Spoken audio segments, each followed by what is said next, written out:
Voilà, en France depuis 22 ans quand même, mais anglais de souche. Et on m'a demandé de commencer juste en expliquant mon témoignage. Ça veut dire comment ça se fait que je suis devenu chrétien moi-même, qu'est-ce qui m'est arrivé, comment est-ce que j'ai rencontré Dieu, ou plutôt comment est-ce que Dieu m'a rencontré. Donc je vais prendre peut-être 10 minutes pour parler de ça. Parce que je ne connais pas très bien cette région. Je suis allé à Mulhouse, Strasbourg, enfin un peu en Alsace-Lorraine, mais je sais que c'est très protestant. Et là où j'ai grandi, au nord de l'Angleterre, c'était pareil. C'était beaucoup plus protestant que catholique. Et moi, j'étais dans un mouvement d'église que peut-être certains connaissent, qui s'appelle des méthodistes. Qui connaît ce nom? Ok, quelques-uns. Et si je vous parle honnêtement, je dois vous dire qu'en tant que jeune garçon dans une église méthodiste, je m'ennuyais profondément. Désolé, mais si je dis pas ça, c'est pas la vérité. Heureusement que j'avais un copain à côté de moi pour raconter des blagues et s'amuser entre nous, parce que sinon je ne supportais pas, mais mon père m'obligeait d'y aller jusqu'à l'âge de 16 ans. Et puis nous avons déménagé encore plus au nord de l'Angleterre, pour ceux qui connaissent, c'est Newcastle sur la côte Est. Et là-bas, à 16 ans, mon père m'a dit « Bon, tu as l'âge maintenant de décider pour toi-même si tu vas continuer à l'église ou pas. » Et la vérité, c'est que j'ai dit mon premier « Alléluia » sincère. « Alléluia, j'y vais plus. » Voilà, c'était vraiment profondément sincère. Mais en même temps, la chose bizarre que j'ai vécue, parce que mes parents m'ont aussi un peu forcé à prier, mais la même prière, le Notre Père, tous les soirs. Oh, combien de fois j'ai dit cette prière sans rien comprendre de ce que je disais. Et donc, je me posais des questions, même à 16 ans, des questions un peu naïves, on est d'accord. Du genre, si je ne vais plus à l'église, est-ce que ça veut dire que je ne prie plus? Si je ne prie plus, est-ce que ça veut dire que je ne crois plus en Dieu? Et donc, j'ai décidé de donner à Dieu sa dernière chance. Oui, dans mon intelligence de 16 ans. Et je lui ai dit, ok, c'est simple, si tu es là, tu dois te révéler à moi maintenant, le soir, dans ma chambre, tout seul. Et si tu ne te révèles pas, c'est que tu n'es pas là, et je fais ma vie sur toi. Vas-y. Petit moment d'attente, rien, pas d'ange, pas de voix, pas de... Et donc j'ai dit, ok, marché conclu, tu n'es pas là. Ou si tu es là, tu es absent, tu ne t'intéresses pas à moi. Ok, c'est très bien. Et je vis ma vie sans toi. Et c'est ça que j'ai fait jusqu'à l'âge de 21 ans. J'ai fait de tout. Je passe les détails, j'ai 10 minutes. Et même les détails, il faut passer, oui. Mais ce que je peux dire, c'est au moins j'étais sincère à 16 ans. Quand j'ai dit à Dieu, si tu es là, je veux savoir, ça m'intéresse de te connaître si tu es là. Et ça, c'était sincère. Mais le fait que je n'ai pas eu de réponse m'a éloigné. Sauf qu'avec le recul, je peux voir qu'en fait, Dieu avait commencé à mettre des choses en place. Un peu derrière mon dos, je ne savais pas, mais voilà. Et arrivé à l'âge de 21 ans, j'avais vraiment passé 5 ans à vivre de façon égoïste. C'était ça l'essentiel. Je faisais ce que je voulais, quand je voulais, enfin le plus souvent possible. Et la chose étrange que je constatais, c'est que plus je vivais uniquement pour moi, moins j'étais heureux. Et ça m'a vraiment dérangé. Parce que je me suis dit, c'est pas possible. Je fais tout ce que je veux, mais je ne suis pas profondément heureux. C'est quoi la solution? Et donc, à 21 ans, j'ai rencontré des missionnaires américains en France. Je suis un Anglais qui a rencontré Dieu en France. Il n'y en a pas beaucoup. Et ces gens étaient très sincères dans leur foi, très enthousiastes. Ils me parlaient de Dieu comme s'il était un ami, une connaissance. Ils m'ont donné une Bible, j'ai commencé à prier, mais je dois couper court une période de, on va dire, 4 ou 5 mois où j'ai vraiment posé toutes mes questions. J'ai commencé à essayer de prier à ma façon, mais je dois vous dire que je n'avais pas encore ce que je peux appeler une rencontre avec Dieu ou la réalité d'une relation avec lui. Et donc, je suis arrivé à un point où j'ai dit à ces Américains, je ne veux plus être influencé par vous, je vais m'éloigner. J'avais trouvé un travail bénévole à Montélimar, je ne sais pas même pourquoi, et j'ai dit, je vais faire du stop de Nantes à Montélimar. À l'époque, on pouvait le faire. Plus maintenant, ce serait Blablacar ou quelque chose, mais pas ça. Et donc, ils m'ont déposé très tôt le matin. J'avais mon sac à dos, ils m'ont donné un Nouveau Testament, ce qui était au fond, etc. Et je vais vous raconter la première fois quand Dieu est venu vers moi. Et on va s'arrêter là avec le témoignage. Parce que pendant 2 heures, aucune voiture s'est arrêtée et je commençais à m'énerver de plus en plus. Parce que je ne savais pas si Dieu était là. Mais j'avais comme une pensée qui me venait tout le temps, lis ta Bible, qui était au fond du sac à dos. Au début, je l'ignorais. Après la 10e fois, je me suis dit, est-ce que c'est Dieu qui essaye de me parler? Pour moi, ça ressemblait à ma voix ou à ma pensée. Et donc, je suis entré dans une pleine dispute avec Dieu. Non, si tu es tout puissant, fais qu'une voiture s'arrête. Je veux pas, j'ai la flemme etc. 2 heures, j'ai perdu comme ça. Il a gagné, mais j'avais une très mauvaise attitude. Je peux vous dire, je boudais. Le sac à dos, la Bible, machin, ok, d'accord. Et je ne connaissais pas la Bible. Je n'étais pas encore chrétien. Donc, je l'ai ouvert complètement au hasard, en tournant les pages comme ça, et je suis tombé directement sur un verset qui dit « Dieu a promis, je ne t'abandonnerai pas et je ne te quitterai jamais. » Oh! Ah ben, peut-être j'étais têtu, mais là, j'ai compris. Dieu, oh là, c'est Dieu qui me parle. Et je le savais, et ce n'était même pas la peine de dire autre chose. Dieu me parlait. Et j'avais les larmes aux yeux au bord de l'autoroute. Et j'ai répondu à Dieu, à ce verset. Et j'ai dit, si toi, Dieu, tu me fais cette promesse de toujours être avec moi, moi, je te dis, je veux te connaître et je veux te suivre. Et j'étais très sincère avec cette phrase-là. Et c'est quand je l'ai dit, et là, je vais vous décrire quelque chose de spirituel qui est très difficile à mettre des mots dessus. Je vais essayer.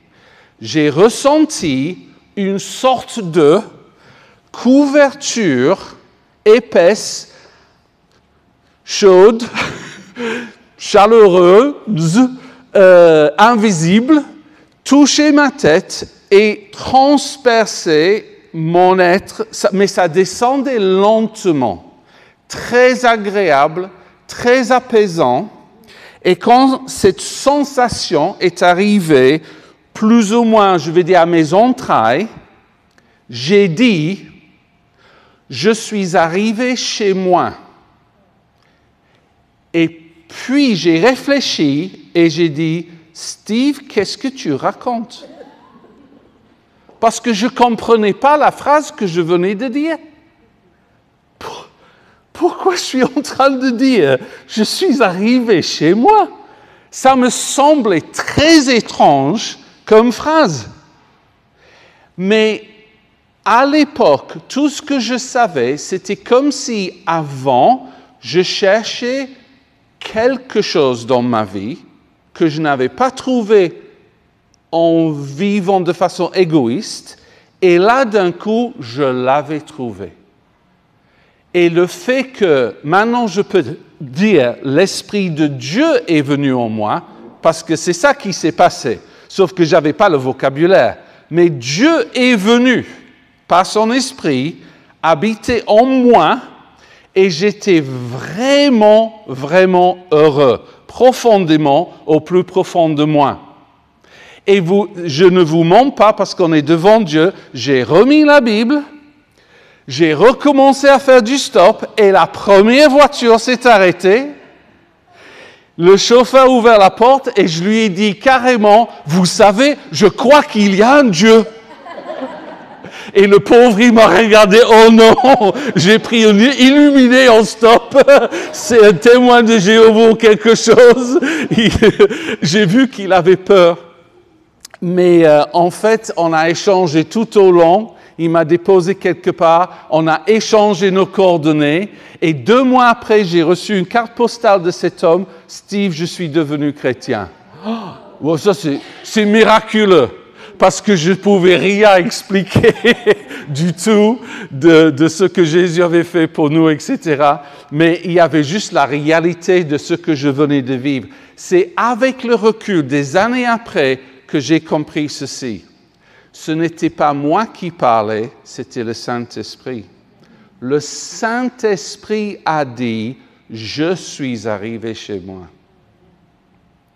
Parce que je peux dire, j'avais le désir d'accueillir et de connaître Dieu, mais je pense que son désir était plus grand que le mien. Et que le Saint-Esprit était ravi de venir habiter en moi, et c'est ça qu'il veut faire pour nous tous. On est créé par Dieu pour accueillir Dieu. Et l'être humain est pleinement épanoui quand le Dieu créateur est en lui. C'est ça que Dieu veut pour nous tous. Je passe à mon message maintenant parce que je voudrais vous parler concernant un travail de guérison que Dieu veut faire dans nos émotions, dans nos cœurs. Je pense que, c'est peut-être parfois plus difficile pour les hommes de l'admettre, qu'on a tous eu des souffrances plus ou moins importantes dans nos vies, des choses difficiles qu'on a vécues, ça peut être au sein de la famille ou dans d'autres contextes. Et Dieu a vu. Et Dieu sait guérir ces choses. C'est la question, c'est est-ce que nous sommes prêts à nous ouvrir à sa guérison? Et c'est pour ça que j'ai besoin, et avec l'âge, je lis mieux sans lunettes, c'est comme ça. Et donc, je veux lire 7 ou 8 versets, je suis en Marc 14, si vous voulez noter ou chercher vous-même, je lis d'abord du verset 32 à 36, parce que je veux poser un contexte que je vais ensuite commenter. Donc, je lis d'abord la parole de Dieu, Marc 14, 32. En parlant de Jésus et quelques disciples, ils allèrent ensuite dans un lieu appelé Gethsémane. Et Jésus dit à ses disciples, « Asseyez-vous ici pendant que je prierai. » Il prit avec lui Pierre, Jacques et Jean, et il commença à éprouver de la frayeur et des angoisses. Il leur dit, « Mon âme est triste jusqu'à la mort. Restez ici et veillez. » Puis, ayant fait quelques pas en avant, il se jeta contre terre et pria que, s'il était possible, cette heure s'éloignât de lui. Il disait, « Abba, Père, toutes choses te sont possibles, éloigne de moi cette coupe.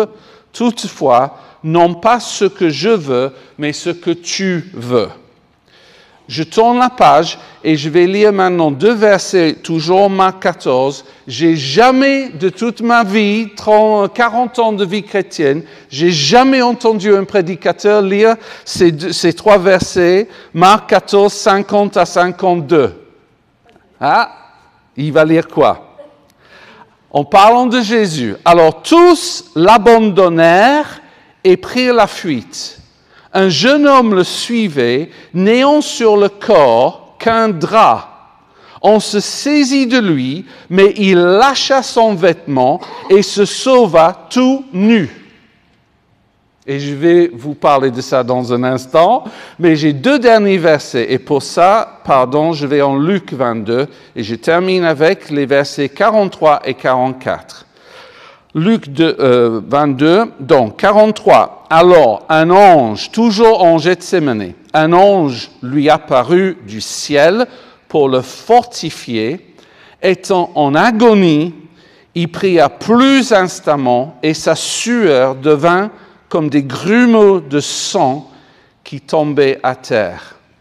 Et je sais que nous avons prié, mais je veux juste dire cette prière. Seigneur, nous avons lu et entendu ta parole. Maintenant, toi, Saint-Esprit, qui as inspiré cette parole, nous te demandons de souffler sur elle et de révéler à nos cœurs et à nos esprits ce que tu veux nous dire chacun individuellement.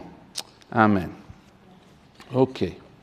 Donc, si je pose très rapidement un fondement que je suis sûr que vous connaissez, ce serait de dire, le message biblique, c'est que le salut que nous avons en Christ, c'est pour l'esprit, l'âme et le corps de l'homme. Si je parle de l'esprit, je veux dire simplement ceci. La Bible annonce que Jésus-Christ a payé le prix pour les péchés du monde entier. C'est quelque chose, en fait, qui me dépasse. Je lisais dans les actualités que c'est ce mois-ci que l'humanité va arriver à 8 milliards de personnes sur Terre. Alors, juste faites le calcul. Si chaque être humain ne fait qu'un seul péché, ça fait 8 milliards de péchés déjà là, dans notre génération. Sans parler de toutes les générations précédentes et futures. Et donc, il y a un mystère. Comment est-ce que Jésus-Christ a pu payer le prix pour autant de péchés? Mais la Bible dit que c'est le cas au point qu'il est devenu péché sur la croix pour nous. Et donc, la Bible annonce haut et fort, le pardon des péchés est disponible en Christ. Et ça nous permet d'avoir la relation avec Dieu parce que notre esprit est de nouveau capable d'être en lien avec l'Esprit de Dieu. Alors demain, on a un séminaire sur la guérison physique parce que je suis convaincu, comme beaucoup de vous, que le prix payé à la croix avait aussi dedans le paiement pour notre guérison. La Bible dit, par ses meurtrissures, nous sommes ou nous avons été guéris. Donc, tous les détails de ça, c'est pour demain, pas pour ce soir, mais c'est inclus. Maintenant, ce que je veux dire ce soir, c'est ma conviction que ce que nous venons de lire concernant Gethsémani et les 3 heures quand Jésus a agonisé et où Jésus disait « J'agonise à tel point que je sens que je vais mourir et que Dieu avait besoin d'envoyer un ange pour empêcher sa mort dans le jardin. Pour moi, c'est quand Jésus a commencé à payer le prix pour la guérison de nos âmes. Et c'est ça que je veux vous montrer. Parce que il est à Gethsémani, ça veut dire pressoir à huile, où Jésus a connu cette grande pression dans ses émotions, dans son cœur. Il a dit à ses disciples, « Mon âme est triste à en mourir. » Et il a commencé à parler de frayeur et d'angoisse. Et quand il utilise ce mot que nous traduisons triste, dans le grec, en fait, sans entrer dans comment on prononce telle chose, la phrase signifie être accablé ou submergé d'angoisse. Et donc, nous avons Jésus qui, à mon sens, pendant 3 ans et demi, n'avait jamais exprimé des peurs, ni des angoisses, ni quoi que ce soit de négatif émotionnellement, d'un coup commence à dire « Je subis tellement d'angoisse, de crainte et de peur que je sens que je vais mourir à cause de ces choses. » Et je suis convaincu que ce n'est pas du tout parce qu'il avait peur d'aller à la croix. Pour moi, si on pense ça, c'est mon avis encore, ce serait une contradiction avec le fait que dès le début, Jésus a dit, ma mission, c'est d'aller à la croix. Je suis venu sur terre mourir à la croix. Je sais que c'est ma destinée. Je sais que vous ne devez pas m'empêcher d'aller à Jérusalem parce qu'aucun prophète ne peut mourir en dehors de Jérusalem. C'est là où je veux aller. Il a dit, je donne ma vie, personne ne me l'ôte. Donc, on ne peut pas dire en même temps qu'il avait si peur qu'il allait mourir à l'idée d'y aller, parce que non, c'était sa mission. Mais moi, je suis convaincu que ce qui se passait à Gethsémani, c'est que Jésus a commencé à goûter à nos peurs, à nos angoisses, à nos souffrances, nos bleus d'âme, nos inquiétudes, nos dépressions, tout ce qui est invisible mais réel, tout ce qu'il n'avait pas connu lui, mais tout comme il a pris nos péchés et il a pris nos maladies physiques, là il est en train de prendre la souffrance de nos âmes. Et si vous notez des choses, regardez en Hébreu, excusez-moi, je vais le lire parce que c'est Hébreu 5, 7. Je ne l'ai pas lu avant, mais je veux juste souligner. On parle de Jésus et c'est marqué ceci. C'est lui qui, dans les jours de sa chair, ayant présenté avec de grands cris et avec larmes des prières et des supplications à celui qui pouvait le sauver de la mort, et ayant été exaucé à cause de sa piété, a appris Mais vous savez très bien, Jésus est mort. Mais la Bible dit, il a supplié d'être sauvé de la mort à un moment donné dans son vécu sur terre, et il a été exaucé. Et pour moi, ça c'est le jardin de Gethsémani, quand il pensait qu'il allait mourir, accablé par ses frayeurs et angoisses profondes, parce qu'il voulait nous guérir. C'est pour ça qu'il voulait les porter. Et donc, c'est profond ce qui s'est passé à Gethsémani, mais c'est pour moi encore plus profond parce qu'on réalise et on le sait que Gethsémani est un jardin. Et je veux vous expliquer ma pensée en faisant une comparaison entre le jardin de Gethsémani et le jardin d'Éden. Parce qu'au commencement, j'espère que vous êtes tous convaincus, avant le péché, avant la chute de l'homme, Adam et Ève étaient absolument, parfaitement en harmonie, en paix avec Dieu, entre eux et avec eux-mêmes. C'était la volonté de Dieu qui vivait avant le péché. Donc il n'y avait pas de bleu d'âme avant la chute de l'homme.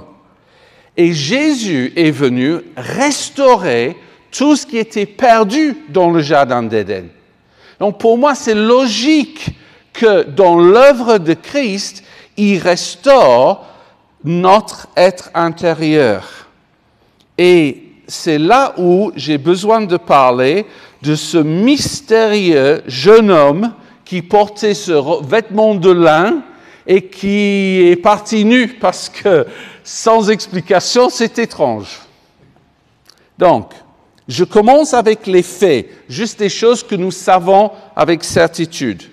Première chose, selon les 4 évangiles, il n'y avait que 2 personnes dans le jardin de Gethsémani que les soldats romains ont essayé de saisir.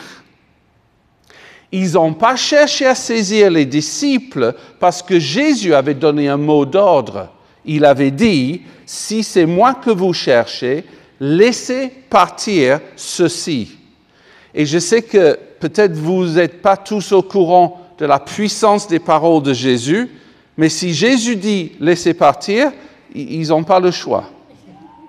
Et ils sont partis. Donc il ne restait que le jeune homme et Jésus dans le jardin. Ensuite, le drap de lin qui portait le jeune homme. Le mot pour ça, excusez-moi le grec, mais vous allez comprendre l'importance. Le mot grec pour ça, c'est sandone. Et ce mot est utilisé seulement une autre fois dans toute la Bible quand il s'agit du drap de lin dans lequel le corps de Jésus-Christ a été enveloppé après sa mort, quand ils l'ont descendu de la croix. Donc, dans le jardin d'Éden, 2 personnes ont péché et ont causé la chute de l'humanité. Dans le jardin de Gethsémane, il y avait aussi 2 personnes, mais Jésus n'avait jamais péché et il était là pour restaurer l'humanité. Dans le jardin d'Éden, il y avait Dieu, les hommes forcément, les 2, Adam et Ève, et aussi Satan en forme de serpent. Dans le jardin de Gethsémane, pareil. Il y avait Dieu dans la personne de Jésus-Christ, Fils de Dieu. Il y avait l'homme qui était là, le jeune homme, et il y avait Satan, mais il était en Judas. Parce que la Bible dit en Luc 22, 3 que Satan est entré en Judas. Et donc il était présent dans le jardin. De là, ce que je veux dire, c'est spirituel. Donc, je dois prier que même si j'utilise les mots naturels, il y a un message spirituel que je veux véhiculer et communiquer à vos esprits. C'est que moi, je vous propose que ce jeune homme, quand il a voulu s'échapper, il a laissé derrière lui son vêtement de lin qu'ils ont pris et qu'ils ont mis sur le corps de Jésus-Christ. Alors, je ne veux pas dire littéralement le même vêtement de lin. Je veux dire que dans la Bible, il n'y a que 2 endroits où on a le même mot, et je veux dire que Jésus-Christ a pris notre place. Donc, ce jeune homme, sans perdre, on va dire, son vêtement de lin, ils allaient le saisir. Mais ce vêtement de lin a été transféré sur celui qui allait payer le prix pour sa liberté. Et pourquoi je dis cela? C'est parce que si vous pouvez voir en image ce que je suis en train de dire, ça nous a laissé avec ceci. Ce jeune homme est maintenant nu dans le jardin comme était Adam nu devant Dieu dans le jardin. Et spirituellement, quand Adam et Ève étaient dans cet état devant Dieu, ça voulait dire un état de pureté. Ça voulait dire pas de péché, pas de barrière, ils étaient connus, ils étaient transparents, ils ne cachaient rien de Dieu, Dieu ne cachait rien d'eux, ils étaient dans la relation parfaite. Et donc le jeune homme dont je parle, c'est vous et moi. Il représente l'humanité, restaurée, de nouveau nus spirituellement parlant devant Dieu. Dieu, je n'ai pas besoin de te cacher quoi que ce soit. Dieu, il n'y a plus de barrière entre toi et moi. Dieu, je peux te connaître de nouveau. Et Jésus a accompli ça. Et c'est dans ce jardin que ça s'est passé.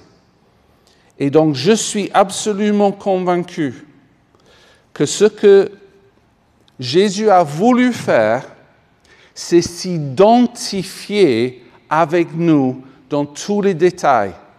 Parce qu'on va juste imaginer une chose. Imagine que tu souffres dans ton cœur, c'est soit la vérité ou pas. Et donc, tu décides de prier et tu dis, Jésus, j'ai vraiment peur dans cette situation. Est-ce que tu peux m'aider? Imagine si Jésus doit répondre, c'est quoi la peur? J'ai jamais connu la peur de toute ma vie. J'étais tellement en confiance avec Dieu, mon Père, je ne sais même pas de quoi tu parles. Est-ce qu'il est donc un sauveur pour nous? Peut-être, mais pas un sauveur qui peut s'identifier avec notre souffrance. Par contre, si Jésus répond, je comprends complètement ce par quoi tu passes, parce que dans le jardin de Gethsémani, moi j'ai ressenti ta peur. J'ai connu ta souffrance, j'ai expérimenté ton angoisse, j'ai vu les bleus d'âme et j'étais complètement submergé par ça. Mais prends courage, je l'ai vaincu. Je l'ai vaincu pour toi, pour te dire que tu peux les vaincre aussi. Et c'est ça, Gethsémani. C'est un sauveur qui nous comprend et qui est capable de nous donner sa victoire. Heureusement que l'ange est intervenu. Heureusement que Jésus a pu continuer jusqu'à la croix pour nous. Et avec tout ça, j'ai fini devant Dieu en disant, Seigneur, je suis toujours émerveillé par tout ce que tu as accompli pour nous, mais est-ce que tu peux nous aider à concrétiser ça dans nos vies? Et là, je vais juste vous parler de 2 derniers versets pour expliquer ce que j'ai reçu de Dieu, que je dois prier pour certaines personnes ici. Parce que Dieu m'a dirigé après ces choses en Jacques 5, 14 et 15. Assez connu, je me permets juste de lire d'abord, puis vous allez comprendre la prière. Jacques pose une question. Quelqu'un parmi vous est-il malade? Qu'il appelle les anciens de l'Église et que les anciens prient pour lui en loignant d'huile au nom du Seigneur.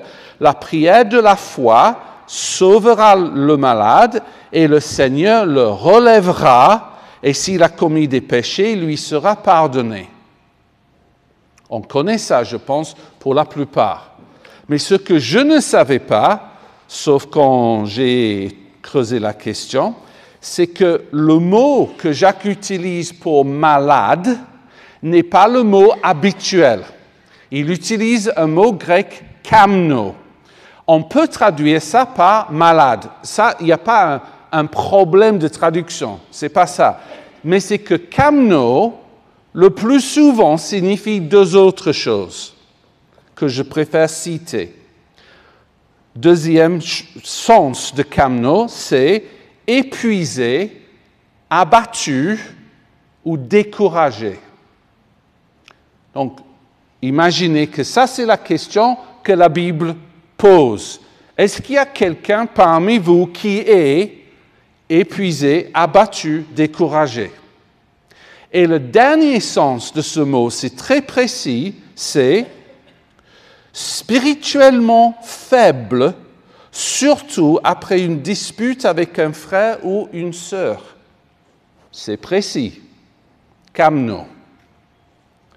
Et Dieu, pour simplifier, m'a dit d'abord, Steve, si tu pries pour des personnes qui reconnaissent qu'ils sont dans ces cas de figure-là, la promesse que je leur donne, c'est que je vais les relever. Même si ce n'est pas pour toute chose du jour au lendemain, mettons que vous avez eu beaucoup de souffrances dans la vie et Dieu sait très bien qu'il y a un processus de pardon qui est nécessaire, qu'il y a des choses à dégager, etc. Je ne veux pas vous donner l'impression que je parle de solutions miraculeuses, instantanées. Non, je ne dis pas ça. Je dis il y a un processus de guérison de Dieu. Ça peut être plus ou moins rapide selon les personnes. Mais il suffit que vous ayez juste une graine de foi où vous êtes capable de dire, Steve, si tu prends l'huile d'onction que tu as, quelqu'un m'a offert ça de Jérusalem, c'est l'huile de myrrhe qui représente les souffrances de Christ, et que je suis venu avec pour mettre ça sur votre tête. Et si vous dites à Dieu, je crois que tu vas me relever, je crois que tu as fait ce que tu as fait pour guérir mon cœur. Tu as fait ce que tu as fait pour que je puisse te connaître, guérir mon esprit. Et pourquoi pas guérir mon corps, sauf que c'est plus demain que j'ai encore pas mal de choses à dire à ce sujet. Si personne veut la prière, on va rentrer plus tôt que prévu. Mais si 40 personnes veulent la prière, on va devoir s'organiser. Donc je vais prier et après je vais demander qui voudrait recevoir la prière. Donc vous avez 30 secondes pour décider. Donc Seigneur, nous avons entendu ta parole et je veux te remercier pour Gethsémani de nouveau. Parce que tu es allé prendre mes angoisses, mes craintes, mes moments très difficiles, mes bleus d'âme, et je sais que tu as payé le prix pour que je sois guéri. Je sais que tu l'as fait pour mes frères et sœurs ici ce soir. Je sais, Seigneur, que ton salut, c'est pour chacun. Chacun a été créé par toi, tissé dans le sein de sa maman pour te connaître. Je prie, Saint-Esprit, que tu convainques ceux qui doivent recevoir la prière, pas par obligation, mais comme un pas de foi, où chacun est capable de dire « Je sais que le Seigneur va me relever ». Et donc, Seigneur, c'est toi qui vois, c'est toi qui touches, et nous te laissons faire ton œuvre. Amen. Donc, il faut me donner un ordre d'idée. Lève la main si tu veux recevoir la prière. C'est tout. Je n'insiste pas plus. Je veux juste essayer de voir. Il s'agit d'une quinzaine de personnes. OK, merci. Voilà, vous pouvez.